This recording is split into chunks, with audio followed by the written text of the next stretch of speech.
کہ ایک نوجوان تھا، وہ استاد کے پاس پڑھنے گیا اور تھا وہ بادشاہ زادہ۔ تو استاد نے جب یہ حدیث سنائی نا کہ من صامت نجا، جو خاموش ہو گیا وہ نجات پا گیا، تو شہزادہ خاموش ہو گیا۔ اب بادشاہ کو فکر لاحق ہوگی کہ بیٹا بولتا نہیں، کیا مسئلہ ہوا؟ حکماء کو بلایا، کسی نے کہا اس کو جو ہے وہ یہ دیا جائے، کسی کو کہا یہ دیا جائے، کسی نے کہا یہ دیا جائے، ایک حکیم نے کہا اس کو سیر کو بھیجا جائے۔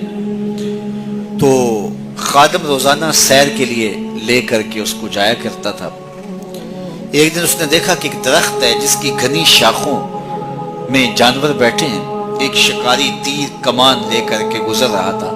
اس نے غور سے شاخوں کو دیکھا، اسے کچھ دکھائی نہیں دیا، گزر گیا۔ ابھی گزرا ہی تھا کہ بیٹھی ہوئی فاختہ بول پڑی، تو وہ پھر پیچھے پلٹا اور غور سے دیکھا اور تاک کے تیر مارا، پھڑ پھڑاتی ہوئی فاختہ نیچے آ گئی۔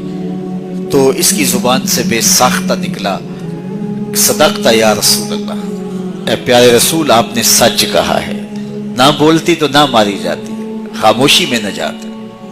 بادشاہ روز رپورٹ لیا کرتا تھا کہ بیٹے نے کچھ بات تو نہیں کی، آج بتایا خادم نے کہ یوں یوں ماجرا ہوا ہے۔ بادشاہ سمجھ گیا کہ یہ تو قصداً خاموش ہوا ہے، تو اس نے جلاد کو بلایا، کہا ذرا اس کو آج الٹا لٹکاؤ نا۔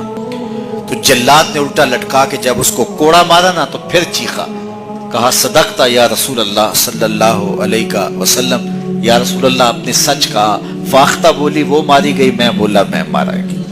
خاموشی اختیار کریں گے، جہاں بہت ضروری ہو وہاں بولیں گے، زبان کی آفتوں سے بچ جائیں گے تو بہت سارے گناہوں سے بچ جائیں گے۔ اس کی آفات سب سے زیادہ ہے، سب سے زیادہ گناہ زبان کی وجہ سے۔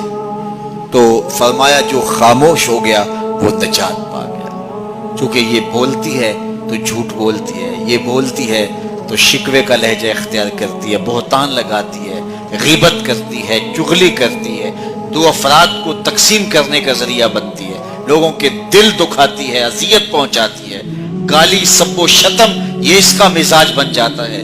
تو اس لیے زبان سے جب بولیں تو خوبصورت بات بولیں یا پھر خاموش رہیں، تو خاموشی نجات دیتی ہے، جو خاموش رہا وہ نجات پا گیا۔